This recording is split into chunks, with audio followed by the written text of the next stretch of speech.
Assalomu alaykum hurmatli obunachilar. Buxoro shahridan mana shunaqa chiroyli domdan Kriti bozor atrofidan o'zini parkovka, detskiy plashatkalarga ega bo'lgan, to'liq asfalt qilib bo'rilgan domimizdan, liftlari solishniy panel orqali ishlaydigan domimizdan 3-qavatdan 3 xonalik uglovoy bo'lgan kvartiramiz sotuvga chiqyapti.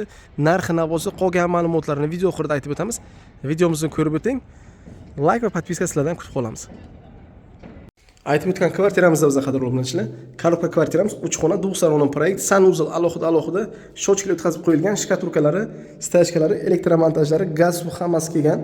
Kattagina oshxonamiz ko'rib turibsiz. Oshxonaning uzunligi 6 eniga 4,5, uningiz balandligi 3 o'yin. Kattagina koridor, plus to'g'rimizda 3-xonasi, o'ng qo'li spalnyasi, bu tomonda esa zal qismi. Katta zalimiz, konditsioner uchun truba joy chiqarib qo'yilgan. Derazalar hammasi plast mexanizm qilib qo'yilgan. Aytib o'tganimiz stachkalar, shkatulkalar qilib bo'rilgan. Lokatsiyasi har tomonlama qulay bo'lgan joydan detskiy komnatasini ko'rib o'tdik. Bu tomonda yotoqxona qismi, yon atrofda maktab, bog'cha, kattagina Kriti bozor asosiy lokatsiyasi bu domimizda. 8 qavatli liftli dom, 3-qavat 3 xonalik uglovoy bo'lgan kvartira, g'ishtlik dom. Двухсторонний proyekt, 90 kvadrat kadastrda narxi 46500, yana arzon qilib kelishtirib berilar ekan. Kelinglar, ko'ringlar, kvartiramizni egasiga aylaninglar. E'tiboringiz uchun rahmat.